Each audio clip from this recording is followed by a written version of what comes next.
Assalamualaikum warahmatullahi wabarakatuh. Sebelumnya perkenalkan nama saya Abdul Malik Daitullah.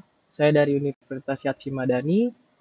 NIM saya 2305094. Kelas saya Ilkom Malam C. Jurusan saya Ilmu Komputer. Di sini dosen pengampu saya itu Paisan Maulana Eskom MTI. Oke, lanjut.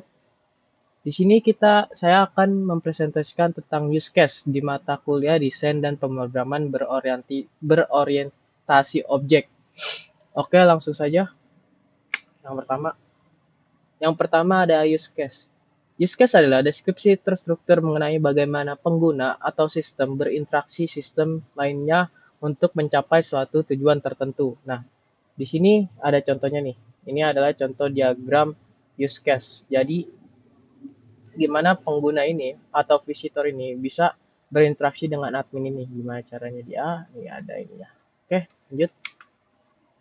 Kedua, ada elemen use case. Satu, aktor, pengguna atau sistem lain yang berinteraksi dengan sistem yang sedang dikembangkan. Nah, tadi sama tuh yang orang-orang di sini tuh tadi tuh, yang contohnya.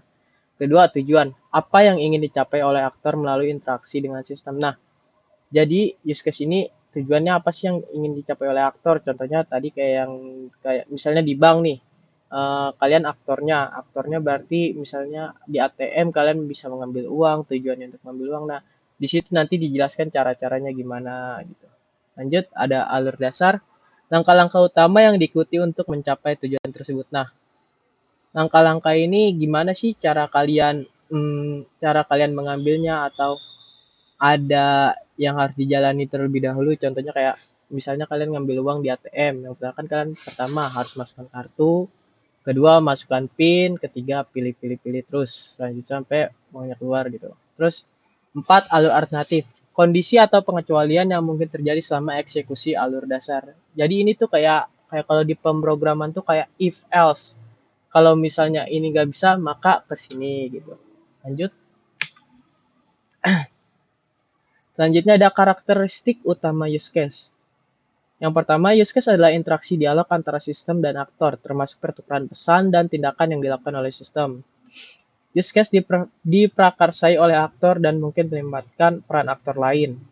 Use case bisa memiliki perluasan yang mendefinisikan tindakan khusus dalam interaksi atau use case lain mungkin disisipkan. Use case memiliki objek use case yang disebut skenario. Skenario menyatakan urutan pesan dan tindakan tunggal. Lanjut. Nah, di sini ada jenis-jenis use case. Sistem use case. Use case ini lebih mendalam dan menggambarkan fungsionalitas sistem yang lebih teknis dan terperinci. Abstract use case ini adalah use case yang bersifat lebih umum dan belum terperinci. Alternate use case. Use case ini menggambarkan alur alternatif yang terjadi ketika kondisi tidak sesuai dengan alur utama. Primary use case ini menggambarkan interaksi utama antara aktor dan sistem untuk mencapai tujuan yang diinginkan. Secondary use case ini berhubungan dengan proses atau fungsionalitas tambahan yang mendukung atau memfasilitasi use case utama. Ada essential use case. Use case ini menggambarkan interaksi dasar yang diperlukan untuk memenuhi tujuan pengguna tanpa memperhatikan implementasi teknis atau detail operasional. Lanjut. Di sini ada manfaat use case. Satu, memahami kebutuhan pengguna. Kedua, ada komunikasi yang lebih baik antara pemangku kepentingan. Ketiga, menyederhanakan desain sistem. Keempat, mendeteksi potensi masalah sejak dini. Kelima, membantu pengujian sistem. Keenam, dokumentasi yang jelas dan terstruktur.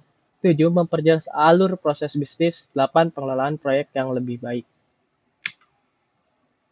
Cara menulis use case. Yang pertama, identifikasi aktor. Tentukan siapa yang akan berinteraksi dengan sistem, seperti pengguna, admin, pelanggan, atau sistem lainnya. Tentukan tujuan goal use case. Tujuan ini menjelaskan hasil yang diinginkan dari interaksi tersebut. Nah, jadi kayak tadi misalnya kalian mau bikin alur use case yang kayak gimana nih, misalnya cara mengambil uang di ATM atau apa, tentukan tujuannya. Tujuannya itu sampai apa? Sampai uangnya keluar atau gimana gitu. 3, tulis nama use case. Gunakan nama yang jelas dan deskriptif untuk setiap use case yang menggambarkan fungsi utama yang dilakukan. 4, deskripsikan alur utama main flow.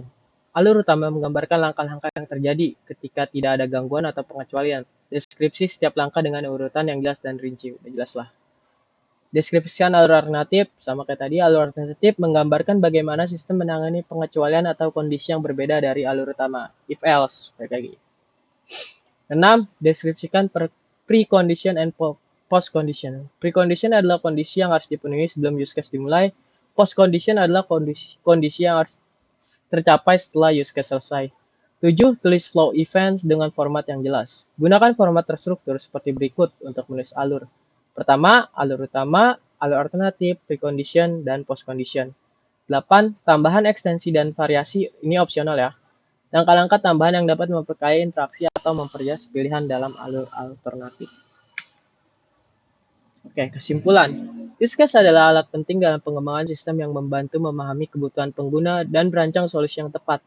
Dengan diagram dan dokumentasi yang baik, tim dapat memastikan keberhasilan proyek.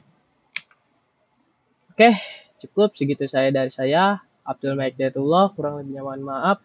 Wabillahi taufiq wal hidayah. Wassalamualaikum warahmatullahi wabarakatuh.